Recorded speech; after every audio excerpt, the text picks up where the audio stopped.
Organisation दीजिए ना।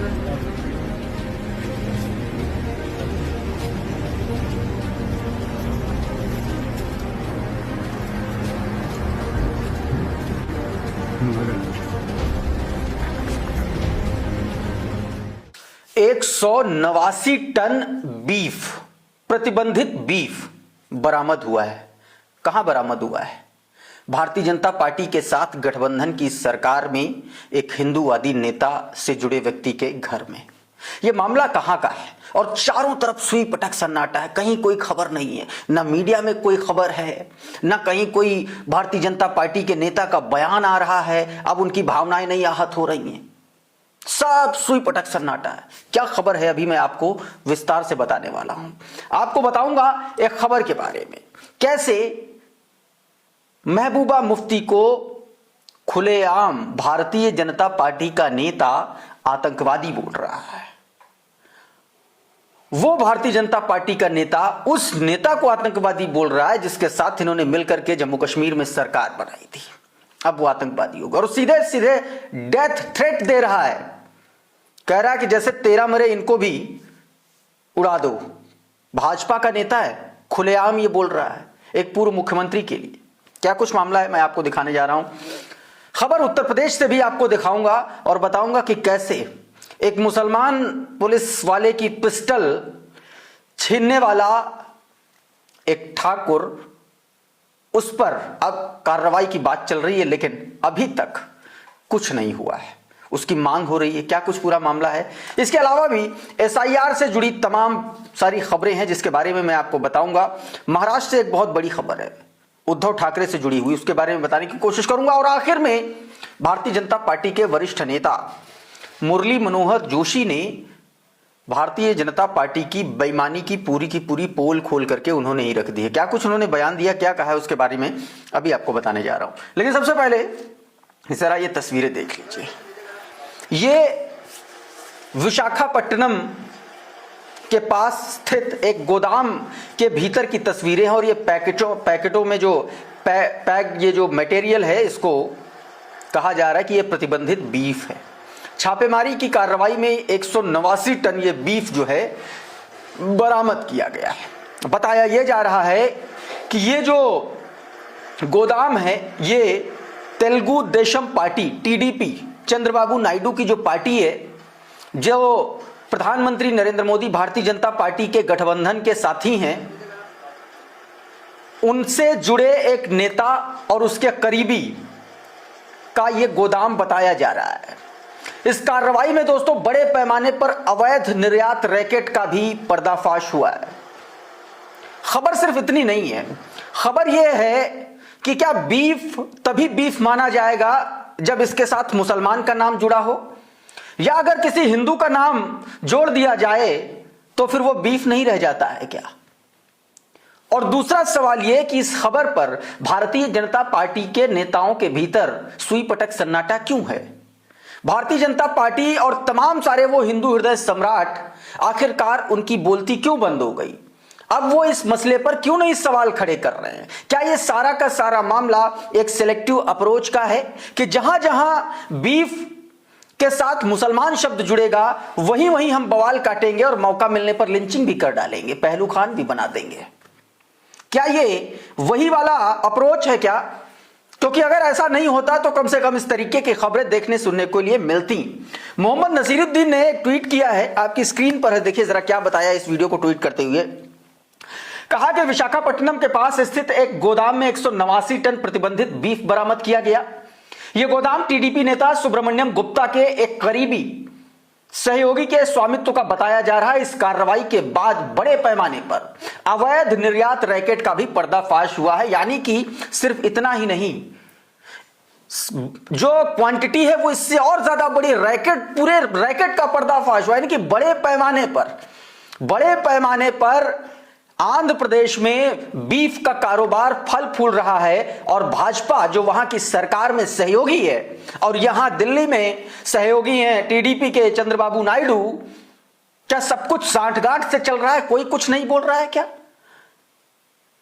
एक और बड़ी खबर दिखाता हूं अब जरा ये देखिए, यूपी तक की हेडलाइन, उत्तर प्रदेश की खबर है। सुल्तानपुर में आदर्श सिंह ने 3 पुलिस वालों पर हमला किया, एसआई अकील हुसैन की रिवॉल्वर छीन ली।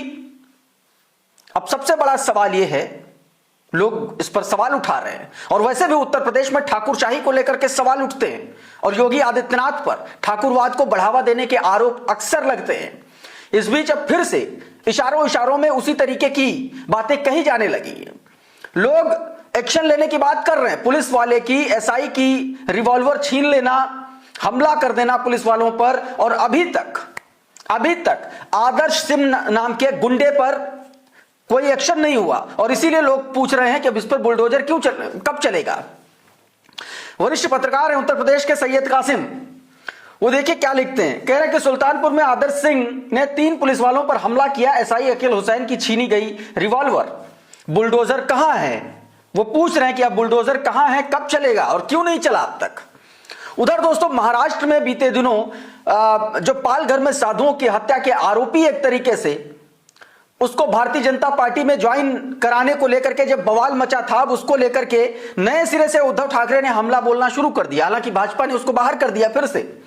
उद्धव ठाकरे ने आज अपने एक बयान में साफ देवेंद्र फडणवीस और डिप्टी सीएम एकनाथ शिंदे पर तीखा हमला किया, और उन्होंने कहा कि काशीनाथ चौधरी को बीजेपी में शामिल करने को लेकर के हिंदू समाज से इन दोनों को माफी मांगनी चाहिए। और उन्होंने सवाल उठाया कि क्या अब उस काशीनाथ नाम के नफरती चुंटू के सारे गुनाह माफ हो गए हैं क्या? मॉलिटिक्स ने यह पूरी खबर अपने ट्विटर हैंडल पर जारी की, आप देख सकते हैं। इसमें बताया गया कि महाराष्ट्र में 2020 में पालघर लिंचिंग मामले में आरोपी काशीनाथ चौधरी को बीजेपी में शामिल किए जाने का मामला टूट पकड़ लिया है। शिवसेना, उद्धव बालासाहेब ठाकरे गुट की शिवसेना प्रमुख और पूर्व मुख्यमंत्री उद्धव ठाकरे ने इस मुद्दे को लेकर के बीजेपी और महायुति सरकार पर निशाना साधा है। अपनी पार्टी के कार्यकर्ताओं के समारोह को संबोधित करते हुए उन्होंने मुख्यमंत्री देवेंद्र फडणवीस और डिप्टी सीएम एकनाथ शिंदे पर तीखा हमला किया है, और हमले में क्या कहा है वो मैंने अभी आपको बताया। इस बीच बिहार चुनाव में वोट चोरी को लेकर के, वोट खरीदारी को लेकर के एक बड़ा बयान आया, और बयान किसी छोटे मोटे व्यक्ति का नहीं, बयान किसी विपक्षी नेता का नहीं, बयान किसी रैंडम व्यक्ति का नहीं, बयान आया है भारतीय जनता पार्टी के बहुत बड़े नेता, आज की तारीख में मार्गदर्शक मंडल में चल रहे मोदी जी की लैंग्वेज में, भारतीय जनता पार्टी के बड़े नेता मुरली मनोहर जोशी का एक बयान सामने आया। आपकी स्क्रीन पर देखिए क्या उन्होंने कहा है। मुरली मनोहर जोशी, चुनाव में पैसा बांटने से नहीं होता कल्याण। और लगातार बिहार चुनाव में यह बात चल रही है कि जिस तरीके से सरकार ने 41,000 करोड़ रुपए की रेवड़ियां बिहार में बांटी, जिस तरीके से जीविका दीदियों को पैसा देकर के उनको कार्यकर्ता के तौर पर काम में लगाया गया, और वो चीजें अब एक एक करके सामने आ रही हैं। और इस बीच मुरली मनोहर जोशी, यानी कि वो नेता जो अटल, आडवाणी और इस लीग के नेता रहे हैं, अगर वो इस लेवल के नेता अगर ये बयान दे रहे हैं तो ये अपने आप में सीधे तौर पर मोदी सरकार को और भारतीय जनता पार्टी की बिहार सरकार को कटघरे में खड़ा करने के लिए काफी है। आज तक का यह ट्वीट देखिए, बताया गया कि भारत के पूर्व चुनाव आयुक्त तो पूर्व कानून सचिव जीवी कृष्णमूर्ति की 91 जयंती पर आयोजित एक कार्यक्रम में संबोधित करते हुए वरिष्ठ भाजपा नेता मुरली मनोहर जोशी ने कहा कि कल्याण चुनाव में पैसा बांटने से नहीं होता, बल्कि आर्थिक समानता और समान विकास सुनिश्चित करने से होता है। यह बात उन्होंने सीधे तौर पर कह दी, और एक तरीके से भारतीय जनता पार्टी के वर्तमान नेतृत्व पर एक बड़ा और करारा हमला किया, ऐसा माना जा रहा है। इस बीच दोस्तों एसआईआर को लेकर के कांग्रेस पार्टी ने आक्रामक रुख अपना लिया है। कांग्रेस पार्टी ने देखिए कि जयपुर में, राजस्थान की राजधानी जयपुर में कितना जबरदस्त प्रोटेस्ट किया। ये यूथ कांग्रेस का प्रोटेस्ट है, जरा देख लीजिए कितना जबरदस्त प्रदर्शन हुआ। हालात ये हो गए हैं कि वहां पर प्रशासन को वाटर कैनन का इस्तेमाल करना पड़ा है। देख लीजिए, हजारों की संख्या में कांग्रेस के कार्यकर्ताओं ने जम करके विरोध प्रदर्शन किया। इन तस्वीरों में आप साफ तौर पर देख सकते हैं। और जिस तरीके से दोस्तों एसआईआर के नाम पर विपक्षी मतदाताओं के वोट काटे जा रहे हैं, उससे पूरे देश में रोष व्याप्त है। और अब एसआईआर पूरे देश में चल रहा है। बीते दिनों ममता बनर्जी ने भी बाकायदा मोदी सरकार और चुनाव आयोग को एक बहुत महत्वपूर्ण चिट्ठी लिखी थी, उसमें कई गंभीर आरोप उन्होंने लगाए थे। और अब जयपुर में इस तरीके की स्थितियां निकल के सामने आ रही। उत्तर प्रदेश में भी देखिए, बीते दिन संजय सिंह ने एक इंटरव्यू के दौरान कहा था कि आप देख लेना कि उत्तर प्रदेश में 2 करोड़ वोटर्स के नाम कटने जा रहे हैं। और इस तमाम सारी आशंकाओं और आरोपों के बीच यह प्रोटेस्ट बता रहा है कि आने वाले वक्त में चुनाव आयोग के लिए एसआईआर में धांधली इतना आसान नहीं होगा। एक और तस्वीर मैं आपको दिखाता हूं, एक तस्वीर जो सीधे तौर पर बताती है कि कैसे चुनाव आयोग की बेईमानी, धांधली, एसआईआर के नाम पर वोट कटौती और वोट डकैती करने वाले, चुनाव आयोग पर निशाना साधने वाले, सवाल करने वाले राहुल गांधी के खिलाफ किस तरीके से देश भर की 272 हस्तियों ने राहुल गांधी से माफी मांगने के लिए चिट्ठी लिखी है। इसी मुद्दे पर बहस हो रही थी। बहस के दौरान हर्षवर्धन त्रिपाठी, जो भारतीय जनता पार्टी का चेला है चिलगोजा, वो अपने आप को जस्टिफाई कर रहा था। हालांकि बैठाया वो राजनीतिक विश्लेषक के तौर पर जाता है, लेकिन काम वो प्रवक्ताओं को टक्कर देने वाला करता है। अब इसी पर वरिष्ठ पत्रकार सतीश केसिंग ने हर्षवर्धन त्रिपाठी को घेर दिया। क्या कुछ कहा है आप देखिए जरा। सतीश उसके बाद जी सतीश मैं कह रहा हूं कि अब आप ये हर्षवर्धन जी को भी आप 273वां आदमी बना दीजिए। आप प्रबुद्धों में जो प्रतिबद्ध प्रबुद्ध हैं उसमें एक हम लोग भी यहां से पेश करते हैं कि हर्षवर्धन त्रिपाठी जी वरिष्ठ पत्रकार भी लोग, उन्होंने भी वो चिट्ठी पर सिग्नेचर किया है। ये थोड़ी है कि 272 ही कल का रहे। उसमें सारे सरकारी अधिकारी हैं। अरे सर लाइए, कौन सरकारी? अरे सरकारी अधिकारी, अरे आप क्या कहना चाह रहे हैं? आप कहना क्या चाह रहे हैं? सरकारी अधिकारी है। अरे मैं कह रहा हूं जो रिटायर्ड जो 272 है वो सारे सरकारी हैं या तो या फौज वाले। मूल मुद्दे पाइए। हाँ। और ये प्रतिबद्धता मैं हर्षवर्धन जी का स्पष्ट कर रहा हूं। मैं ये सिर्फ इतना कह रहा हूं कि सबने घोषणा की है भाई, सबने। एक ही व्यक्ति खिलाफ था, नीतीश जी खुद खिलाफ थे इसके रेवड़ी के, हाँ खैरात के खिलाफ थे, लेकिन दोनों पलट गए। इस बार सिर्फ अंतर इतना है कि 4-5 राज्यों में खैरात चलने नहीं दिया चुनाव आयोग ने, और यहां वोटिंग के अच्छा सतीश जी इस बीच दोस्तों एक और खबर, शाहरुख खान, बॉलीवुड स्टार शाहरुख खान, किंग खान के नाम से जाने जाने वाले, उनके नाम एक और उपलब्धि दर्ज हो गई है।